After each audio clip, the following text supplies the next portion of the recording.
Hello students, today I am going to start chapter 3 of your syllabus. That is a pair of linear equation in two variables.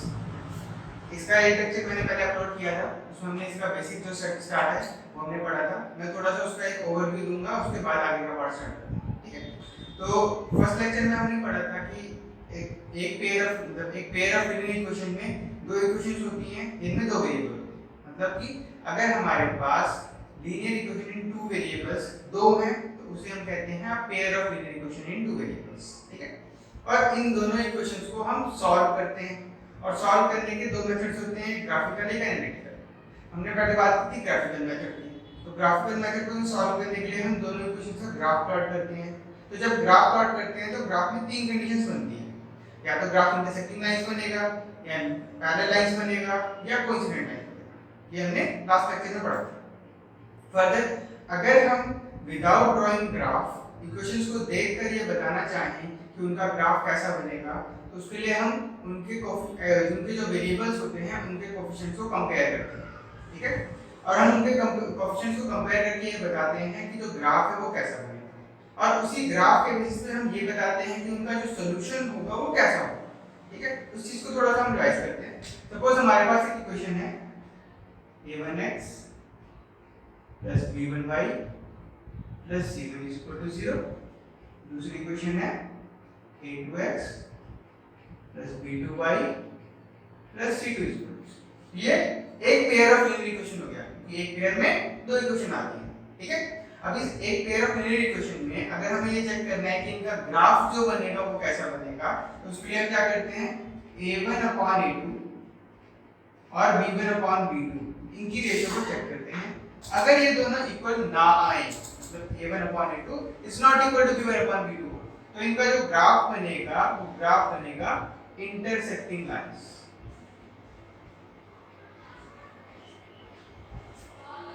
ठीक है. Okay.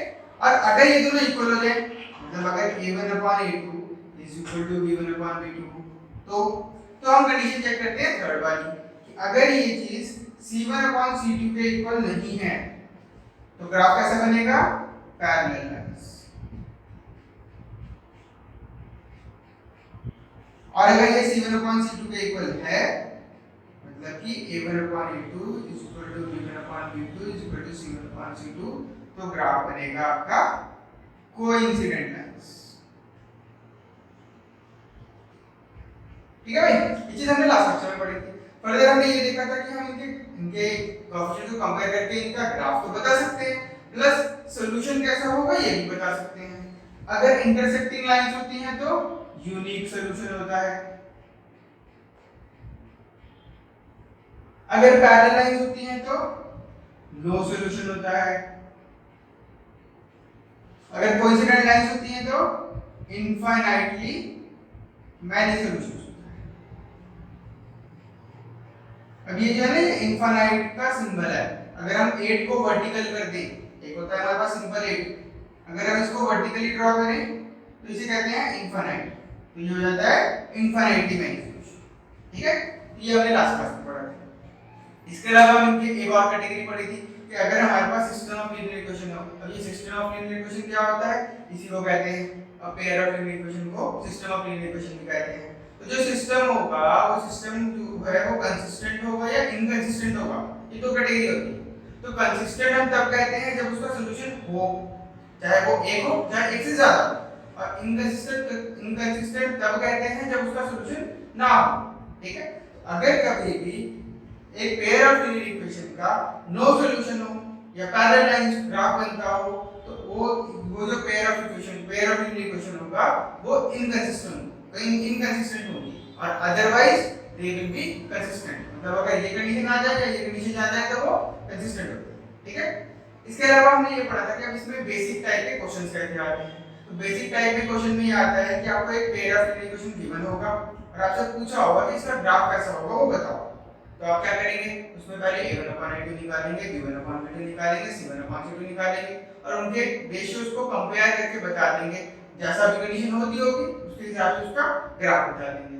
या अगर आपसे पूछा हो कि एक पेयर ऑफ इक्वेशन दे दिया गया और पूछा हो कि इनका सॉल्यूशन कैसा हो तो उसके लिए भी आप कोएफिशिएंट को कंपेयर करेंगे और बता देंगे सॉल्यूशन कैसा होगा. या फिर एक पेयर ऑफ इक्वेशन गिवन होगा और पूछा होगा कंसिस्टेंट है या इनकंसिस्टेंट, तो अगेन आप ये कंडीशन चेक करेंगे, जो कंडीशन मैच करती होगी उसके करस्पॉन्डिंगली आप आंसर देंगे। ठीक है, अब आते हैं नेक्स्ट क्वेश्चन पे, जिसमें थोड़े से अच्छे वाले क्वेश्चन होते हैं। अच्छे वाले क्वेश्चन में क्या होता है, आपके पास एक पेयर ऑफ इक्वेशन गिवन होगा और उसमें x और y दो वेरिएबल के अलावा कोई एक नया वेरिएबल आ रहा होगा, उसी नए वेरिएबल की वैल्यू आपको निकालनी होगी और आपको एक गिवन कंडीशन दी होगी कि वो जो पेयर ऑफ इक्वेशन है उसका या तो ग्राफ बता रखा होगा कि कैसा बनता है या फिर उसका सॉल्यूशन बता रखा होगा कैसा बनता है। जैसे कि एग्जांपल लेते हैं, ठीक है, हम एक क्वेश्चन लेते हैं। सपोज हमारे पास एक पेयर ऑफ इक्वेशन है,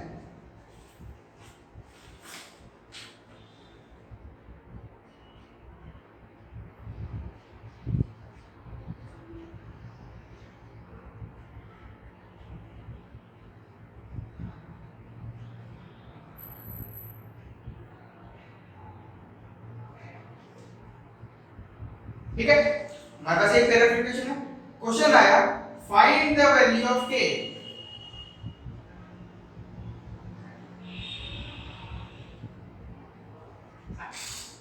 for which given pair of linear equation have no solution। ठीक है, क्वेश्चन क्या है, हमारे पास एक pair of linear equation given है और क्वेश्चन दिया गया है find the value of k for which given pair has no solution। अब आपको कंडीशन दे दी गई ना, देखो अब कंडीशन पता है नो सॉल्यूशन और आपको एक नई चीज की भी वैल्यू निकालनी है। इस टाइप के क्वेश्चन को सॉल्व करने के लिए हम क्या करते हैं, सबसे पहला काम हम ये करते हैं कि जो हमारी इक्वेशंस गिवन है उनको हम पहला स्टैंडर्ड फॉर्म में कन्वर्ट करें। स्टैंडर्ड फॉर्म कौन सी होती है, ये वाली, यानी कि हमेशा इक्वल टू 0 होना चाहिए। तो स्टैंडर्ड फॉर्म में कन्वर्ट करने के लिए जो पहली इक्वेशन है ये हो जाएगी 3x + y - 1 = 0। दूसरी इक्वेशन हो जाएगी 2k - 1 * x + k - 1 * y minus of 2k + 1 = 0। ठीक है, अब देखो ये 2k - 1 को इधर जब लाएंगे तो 2k इधर आके -2k होगा, y इधर आके -1 होगा। ठीक है, मैंने क्या किया, इन दोनों को पूरा मान लिया एक ही चीज, तो थोड़ा आसान हो जाता है। तो मैं पूरे टर्म को, इस पूरी टर्म को ऐसे ही जैसे लेके आऊंगा तो माइनस साइन आएगा और मैंने ब्रैकेट में रखा है। अगर मैं इस ब्रैकेट को ओपन करूंगा ना तो -2k - 1 हो जाएगा। ठीक है भाई, ओके, तो मैंने ब्रैकेट लगा दी तो इसलिए मैंने अंदर माइनस में लिया। ये हमारी जो इक्वेशन है वो स्टैंडर्ड फॉर्म में कन्वर्ट हो गई। अब हम इनको अपनी इन इक्वेशन से कंपेयर करेंगे। जब कंपेयर करेंगे तो a1 की वैल्यू आएगी, a1 की वैल्यू है यहाँ पे 3, b1 की वैल्यू y1, c1 की वैल्यू -1। ठीक है, देखो a1 क्या होता है, x का कोएफिशिएंट, यहाँ पे x का कोएफिशिएंट 3, b1 क्या होता है, y का कोएफिशिएंट 1, c1 क्या होता है, कांस्टेंट टर्म -1। दूसरी इक्वेशन को कंपेयर करते हैं, a2 की वैल्यू 2k - 1, b2 की वैल्यू k - 1 और c2 की वैल्यू -। ठीक है भाई, क्यों, क्योंकि a2 क्या होता है सेकंड इक्वेशन में x का कोएफिशिएंट, b2 क्या होता है सेकंड इक्वेशन में y का कोएफिशिएंट, c2 क्या होता है सेकंड इक्वेशन में कांस्टेंट टर्म। ठीक है, अब इसके बाद हम निकालेंगे पहले a1/a2 की वैल्यू। तो a1/a2 की वैल्यू क्या हो जाएगी, 3/2k। ठीक है भाई, इसके बाद हम निकालेंगे b1/b2 की वैल्यू। तो b1/b2 की वैल्यू होगी 1/k। ओके, इसके बाद हम निकालेंगे c1/c2 की वैल्यू, तो हो जाएगी -1/-। ठीक है, पहला काम क्या किया, अपनी इक्वेशंस को स्टैंडर्ड फॉर्म में कन्वर्ट किया। उसके बाद a1 b1 c1 a2 b2 c2 की वैल्यू निकाली। नेक्स्ट स्टेप a1/a2 की वैल्यू, b1/b2 की वैल्यू, c1/c2 की वैल्यू।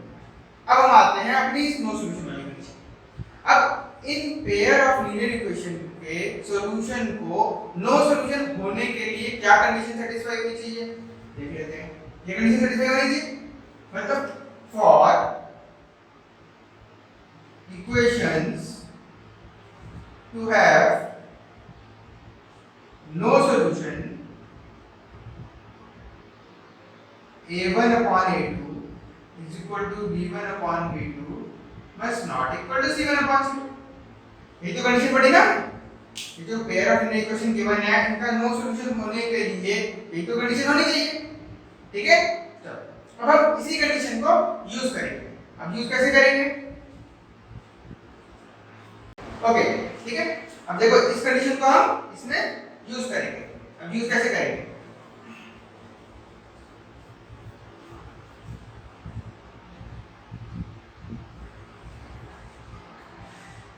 देखिए पहले हम लेते हैं a1 अपॉन a2। देखो यहाँ पे तीन कंडीशन है, फर्स्ट सेकंड थर्ड। हम पहले फर्स्ट टू कंडीशन देखते हैं। मतलब हम क्या करेंगे? पहले a1 upon a2 is 3 divided by 2k minus 1 is equal to b1 upon b2 that is 1 divided by k minus 1। पहले हम इन दोनों को सॉल्व करते हैं, ठीक है। जब इन दोनों को सॉल्व करेंगे तो ये हो जाएगा 3 k minus 1 is equal to 2k minus 1 into ये आ जाएगा 3k minus 3 is equal to 2k minus 1, 3k minus 2k is equal to 3। देखो ये 2k इधर आया तो प्लस से माइनस बन गया माइनस 2k, ये माइनस 3 इधर गया तो माइनस 3 से प्लस 3 3 बन गया, तो k की वैल्यू आ गई। ओके, अब देखो इससे मतलब क्या बना? अगर हम k की वैल्यू 2 रखें तो a1 upon a2 b1 upon b2 के इक्वल आ जाएगा, ठीक है।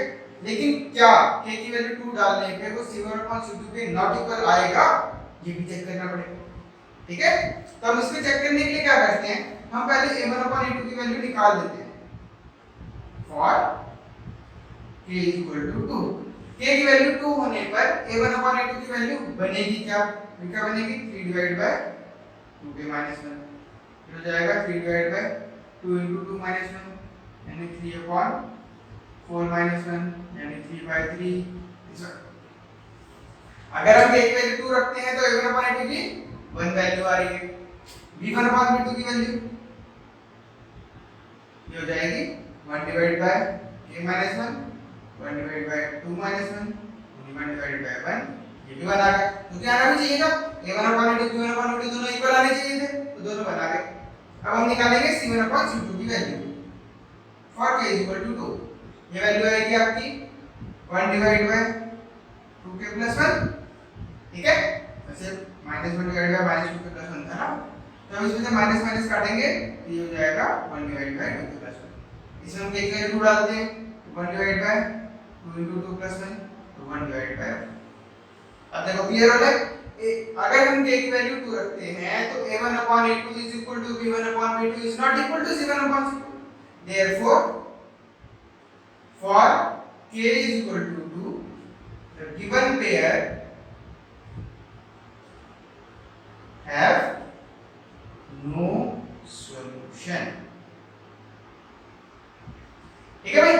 तो इस तरीके के क्वेश्चंस भी आते हैं जहां पे क्या होता है, आपको ये पता होगा कि दो जो पेयर ऑफ लीनियर इक्वेशन है उसका सॉल्यूशन कैसा है और एक किसी वेरिएबल की वैल्यू निकालने को दी गई होगी, जैसे कि यहाँ पे k की वैल्यू निकालने को दी गई, ठीक है।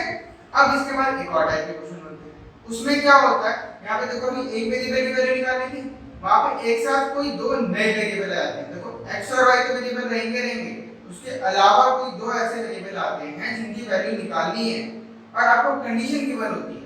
अब देखो कंडीशन में क्या गिवन हो सकता है, या तो ये गिवन हो कि उसका ग्राफ कैसा बनता है, ग्राफ का मतलब हो सकता है इंटरसेक्टिंग लाइन दे रखा हो, पैरेलल लाइन दे रखा हो या कोइंसिडेंट लाइन दे रखा हो, या उनका सॉल्यूशन बताया हो, no solution unique solution infinite degree, जैसे इस वाले केस में नो सॉल्यूशन बता रखा है। अब एक क्वेश्चन लेते हैं जिसमें हमारे पास दो वेरिएबल्स की वैल्यू निकालनी है, ठीक है।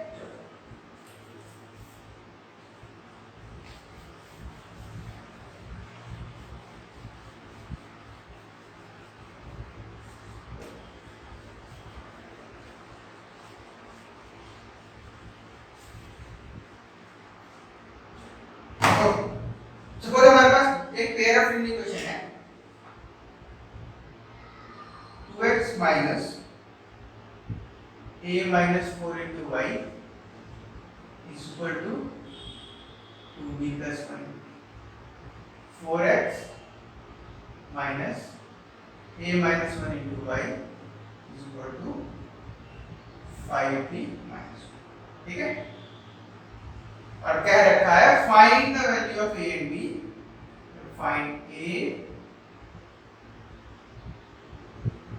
and B for which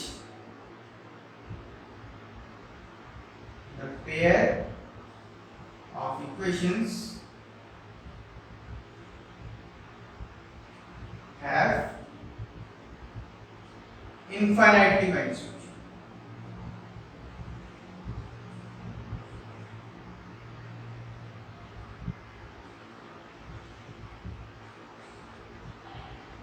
ठीक है भाई। अब देखो पहले टाइप के क्वेश्चन में क्या था, पेयर सिंपल गिवन होता था, ग्राफ पूछा है कैसा होगा।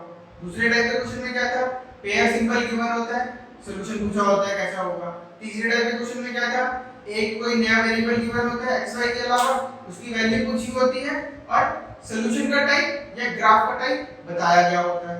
इसमें क्या होगा, एक साथ दो वेरिएबल की वैल्यू पूछी है a और b की, और सॉल्यूशन का टाइप या ग्राफ का टाइप पता है।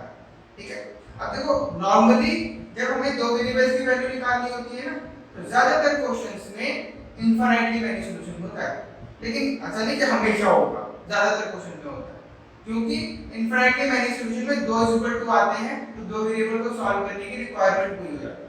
लेकिन ऐसा जरूरी नहीं है, हो सकता है नो सॉल्यूशन गिवन हो तब भी आपको हो जाएगा, या फिर यूनिक सॉल्यूशन हो तब भी हो जाएगा। ठीक है, हम बात करते हैं पहले इसकी। अब इस वाले क्वेश्चन को कैसे सॉल्व करेंगे। फर्स्ट स्टेप तो वही रहेगा कि पहला काम अपनी इक्वेशंस को स्टैंडर्ड फॉर्म में कन्वर्ट करना। स्टैंडर्ड फॉर्म में कन्वर्ट करेंगे तो 2x minus of a minus 4 into y minus of 2b plus 1 is equal to 0। देखो अगर ब्रैकेट नहीं लगाएंगे ना यहाँ पे तो गलत हो जाएगा। Next 4x minus of a minus 1 into y minus of 5b minus 1 is equal to 0। ठीक है, पहला काम कर दिया हमने अपनी इक्वेशंस को स्टैंडर्ड फॉर्म में कन्वर्ट किया। इसके बाद a1 b1 c1 आइडेंटिफाई करते हैं, a2 b2 c2 आइडेंटिफाई करते हैं। ठीक है, अब आइडेंटिफाई करके लिख नहीं रहा हूं, मैं सीधा वैल्यू निकाल रहा हूं a1 upon a2 की, क्योंकि नेक्स्ट स्टेप यही होता है।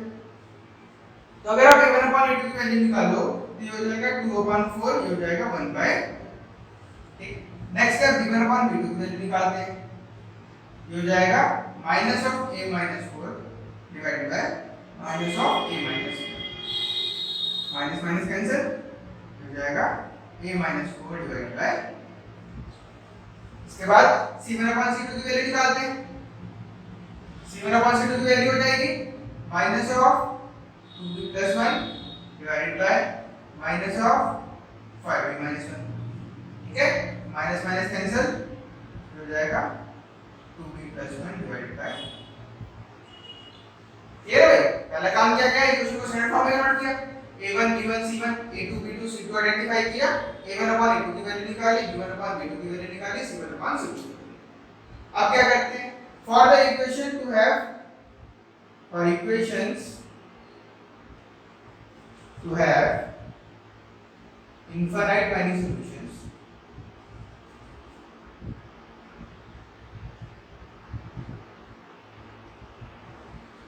क्या कंडीशन होती है भाई, a1 upon a2 is equals to b1 upon b2 is equals to c1 upon c2। ये कंडीशन होती है ना इनफाइनाइट मैनी सॉल्यूशन की।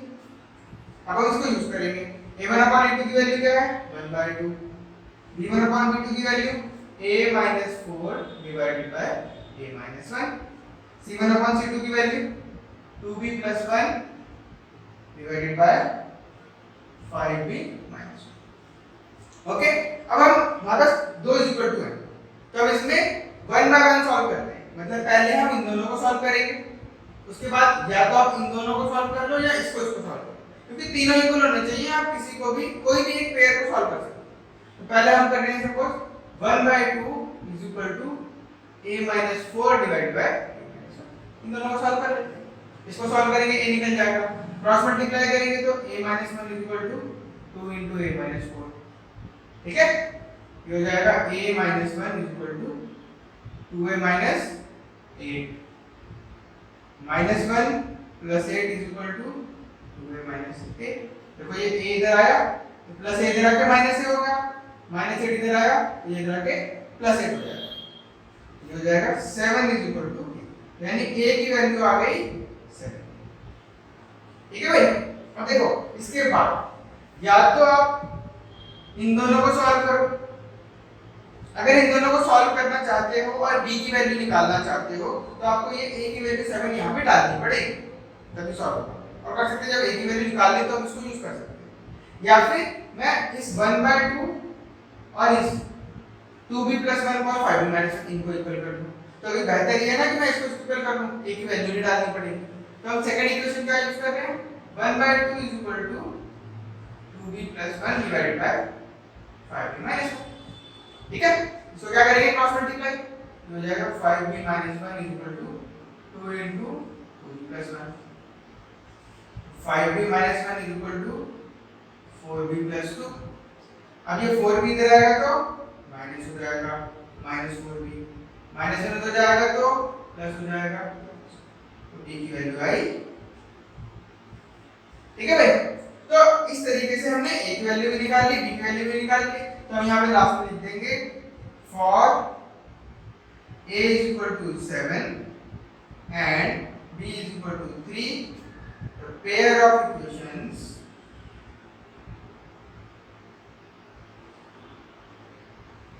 will have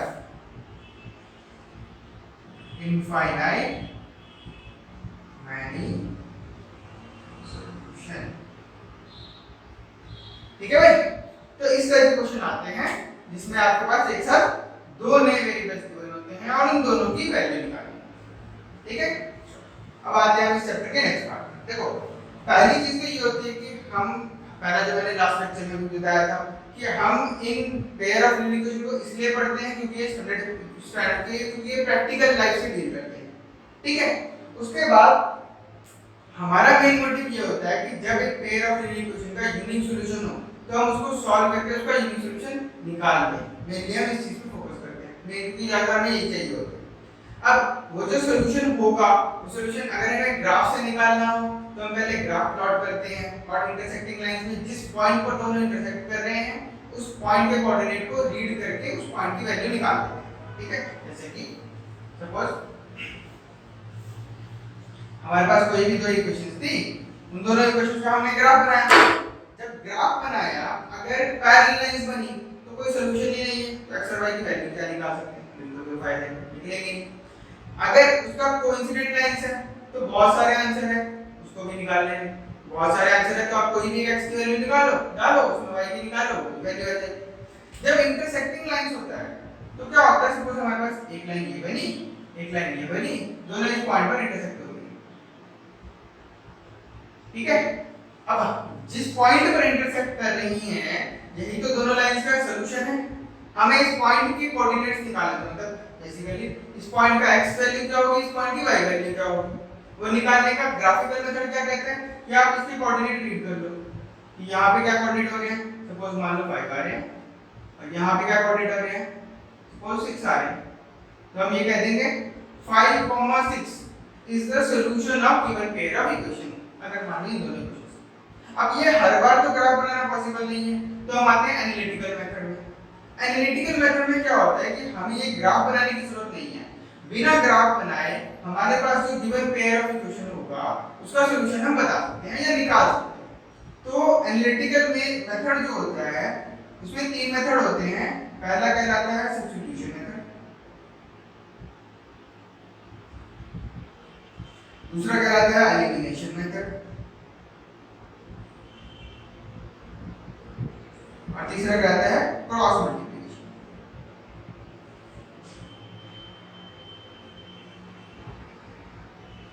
तो ये तीन मेथड होते हैं, इन तीनों में से कोई भी मेथड चाहे इसको कोई भी मेथड आप यूज करके निकाल सकते हो कि given pair of linear equation का सॉल्यूशन क्या है। ठीक है, अब जब तीनों में से कोई भी यूज कर सकते हैं तो तीनों पढ़ने की जरूरत क्या है, एक ही पढ़ते हैं ना। फायदा क्या होता है, कई कंडीशंस में ये मेथड काम आता है, मतलब कर तो दोनों काम कर सकते हैं लेकिन इससे आसानी से आंसर आ जाता है। कुछ कंडीशन में इससे आसानी से आ जाता है, कुछ कंडीशन में इससे आसानी से आ जाता है। तो तीनों मेथड का काम जो काम है वो तो एक ही है, एक पेयर ऑफ लीनियर इक्वेशन को सॉल्व करना। तीनों में से कोई भी यूज कर सकते हो, लेकिन तीनों के एडवांटेजेस अलग अलग हैं। कुछ कंडीशन में ये अच्छा रहता है, कुछ कंडीशन में ये, कुछ कंडीशन में ये। तो हम कैसे जैसे पढ़ेंगे तो आपको क्लियर हो जाएगा कि कब कौन सा मेथड लगाना आसान है। ठीक है, अब पहले आते हैं अपने सब्स्टिट्यूशन मेथड। ठीक है, अब देखो सब्स्टिट्यूशन मेथड जो है सब्स्टिट्यूट का मतलब ये होता है कि अगर कोई एक प्लेयर को प्रॉब्लम हो जाती है, उसे चोट लग जाती है, तो उसकी जगह पे जो पर्सन खेलेगा, मतलब कि एक पर्सन की जगह पर आने वाला दूसरा बंदा कहलाता है सब्स्टिट्यूट। ठीक, सिमिलरली यहाँ पे भी सब्स्टिट्यूशन का मतलब यही है। यहाँ पे देखो दो वेरिएबल है x और y, तो अगर एक वेरिएबल को हटा के दूसरा वेरिएबल आ जाए तो वो कहलाएगा सब्स्टिट्यूशन। और हम इसी चीज को यूज करते हैं एक पेयर ऑफ लीनियर इक्वेशन को सॉल्व करने के लिए। जैसे हम एक एग्जांपल लेते हैं, सपोज हमारे पास एक पेयर ऑफ लीनियर इक्वेशन है x + y = 14 और x - y = 4। मैंने सबसे आसान सा क्वेश्चन दिया। ये क्वेश्चन जो है आपकी एक्सरसाइज का है, एक्सरसाइज 3.3 में शायद है, और ये क्वेश्चन नंबर फर्स्ट का फर्स्ट पार्ट है। ओके, अब हम स्टार्ट करते हैं सब्स्टिट्यूशन मेथड। इस सब्स्टिट्यूशन मेथड में क्या होता है कि हमारे पास given pair of linear equation है, ओके ठीक है। अब इसमें से हम पहले कोई भी एक इक्वेशन चूज करेंगे। सपोज हमारे पास ये एक फर्स्ट इक्वेशन है, ये सेकंड इक्वेशन, दोनों में से पहले कोई एक इक्वेशन चूज करनी है। आप कोई भी चूज कर सकते हो, आइदर फर्स्ट और सेकंड, दोनों में से कोई भी। सपोज हमने इक्वेशन फर्स्ट ली, तो फ्रॉम इक्वेशन फर्स्ट, इस फर्स्ट इक्वेशन से हम किसी एक वेरिएबल की वैल्यू को पहले फाइंड आउट करेंगे। हमारे पास दो वेरिएबल है x और y, आप किसी एक वेरिएबल की वैल्यू फाइंड आउट करो। सपोज हम x की वैल्यू फाइंड आउट कर रहे हैं, तो हमारे पास x + y, इसकी वैल्यू 14 है, तो हमने x की वैल्यू निकाली 14 - y। देखो ये जो हम एक वेरिएबल की वैल्यू निकालेंगे ये in terms of second variable आएगी। ये जो x की वैल्यू आई है ये in terms of second variable I, okay. अब इसके बाद इस वेरिएबल की, इसकी वैल्यू हमने निकाली, इसको हम सब्स्टिट्यूट करेंगे सेकंड इक्वेशन में, इसीलिए इसका नाम होता है सब्स्टिट्यूशन मेथड। क्या करना है? Substitute value of x in equation second. देखो हमने फर्स्ट इक्वेशन से ये वैल्यू निकाली थी, तो फर्स्ट में नहीं डालना है, इसको किस में डालना है? सेकंड इक्वेशन में डालना है। सेकंड इक्वेशन क्या है? x - y = 4। इसमें हम क्या करेंगे? x की वैल्यू क्या डालेंगे? 14 - y, तो ये हो जाएगा 14 - y, x की वैल्यू डाल दी, -y = ये। अब देखो जब हम ये सब्स्टिट्यूशन कर देंगे ना, तो ये पूरी equation linear equation in one variable बन जाएगी। अब एक ही वेरिएबल है भाई, इसको सॉल्व करना आसान होता है। इसको सॉल्व करने के लिए क्या करेंगे? 14 - y = 4, ओके। ये 14 उधर जाके -14 हो जाएगा, तो -y = 4 - 14, -y और -y टोटल मिलके कितना हुआ? -2y, तो -2y = -10, क्योंकि 4 - 14 is -10, then y = -10 divided by -2, ये सॉल्व होके आएगा y = 5। माइनस माइनस कैंसिल और 2 से 10 को काटेंगे तो अब क्या हुआ? जब हमने x वेरिएबल की वैल्यू को सब्स्टिट्यूट किया तो लीनियर इक्वेशन हमारी एक वेरिएबल में ट्रांसफॉर्म हो गई, और ट्रांसफॉर्म होने के बाद हमने y की वैल्यू निकाली, जो y वेरिएबल में बनी इक्वेशन, उससे एक वेरिएबल की वैल्यू आ गई। जब इस वेरिएबल की वैल्यू आ गई तो इस y की वैल्यू को हम आइदर इन इक्वेशन 1 और इन इक्वेशन 2 और इन इक्वेशन 3, तीनों में से किसी भी एक इक्वेशन में डालकर x की वैल्यू फाइंड आउट कर सकते हैं। अब आसान ये रहता है कि ये जो इक्वेशन जो आपने वैल्यू निकाली है इसमें डालो तो इजीली फाइंड आउट हो। तो हम क्या करते हैं? Put value of y in equation 3। हम क्या कर रहे हैं? इक्वेशन 3 में वैल्यू ऑफ y डाल रहे हैं, तो x की वैल्यू क्या आ जाएगी? 14 - 5, दैट इज x = 9, ठीक है। Therefore x = 9 and y = 5 is the solution of given pair of equations, ठीक है। तो x = 9 and y = 5 is the solution of given pair of equation, और ये हमने कैसे निकाला? Using substitution method. क्लियर है ये बात? चलो, अब ये तो मैंने एक आसान से क्वेश्चन लिए थे, हम थोड़ा सा एक टफ क्वेश्चन लेते हैं, क्योंकि कई बार क्या होता है ना, अब यहाँ पे तो x का कोई कोफिशिएंट नहीं था, y का कोई कोफिशिएंट नहीं था, कई बार x के कोफिशिएंट्स भी होते हैं, तब थोड़ी सी प्रॉब्लम हो जाती है। एक क्वेश्चन हम उस टाइप का सॉल्व करते हैं यूजिंग सब्स्टिट्यूशन। ठीक है, चलो तो हम ये ले रहे हैं नेक्स्ट क्वेश्चन।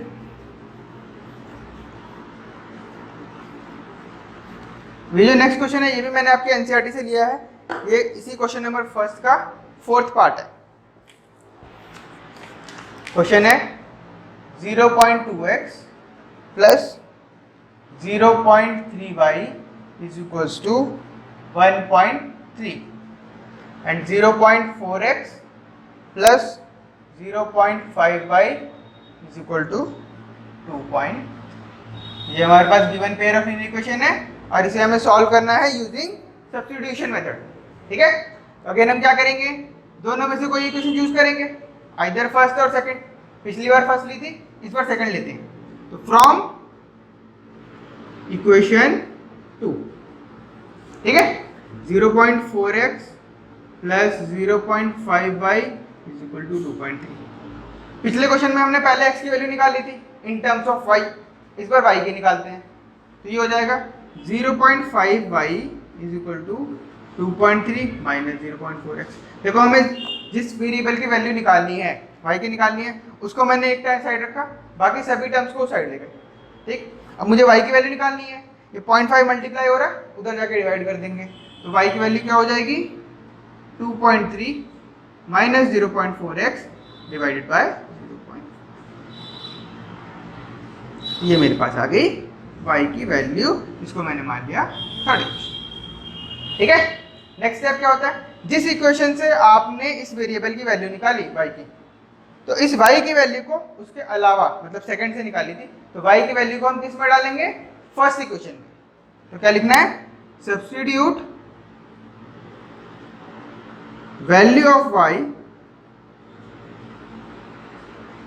In equation 1।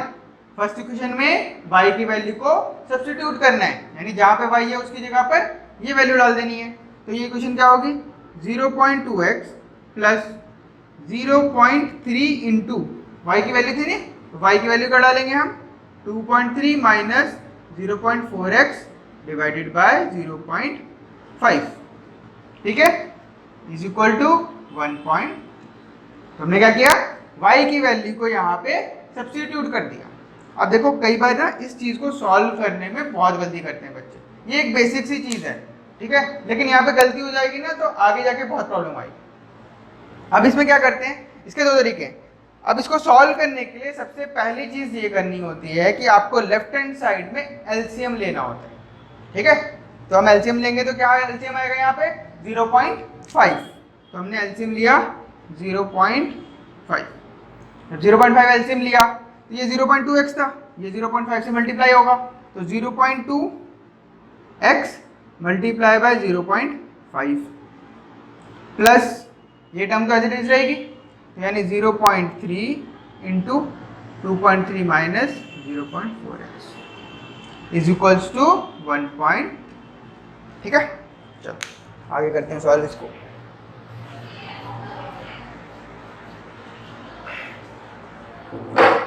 अब देखो 0.2 इंटू 0.5, 0.2 इंटू 0.5 कितना होगा, 0.1x, ये हो जाएगा 0.1x प्लस ये 0.3 इस पहले 2.3 से मल्टीप्लाई होगा, यानी 0.3 मल्टीप्लाई बाय 2.3, और ये 0.3 0.4x से मल्टीप्लाई होगा, minus 0.3 into 0.4x whole divided by 0.5 is equals to 1. ठीक है भाई, यहाँ तक क्लियर है। चलो अब आगे, अब ये 0.5 इधर डिवाइड हो रहा था, उधर आके मल्टीप्लाई हो जाएगा, तो 0.1x प्लस 0.3 इंटू 2.3 ये कितना होता है, ये हो जाएगा आपका 0.69। 0.3 इंटू 0.4 ये हो जाएगा 0.12 इज इक्वल टू 0.5 मल्टीप्लाई 1.3। मैं 0.5 को उधर मल्टीप्लाई कर, ओके। अब देखो यहाँ पे ये है, ये तीन टर्म्स है, इन तीन टर्म्स में लाइक टर्म एक साथ रहेंगे, यानी 0.1x minus 0.12x। Like time से इकट्ठी कर ली, बाकी बच गई 0.69। इसको अभी जोड़ देते हैं, इसको देख लेते हैं। 0.5 इंटू 1.3 ये कितना होगा 0.65।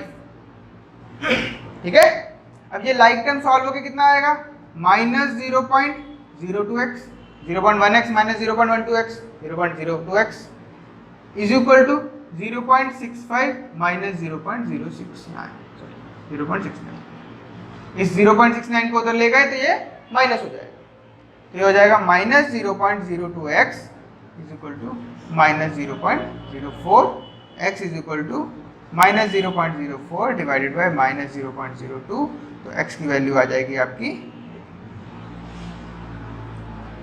ठीक है, तो हमारी x की वैल्यू क्या आ गई 2।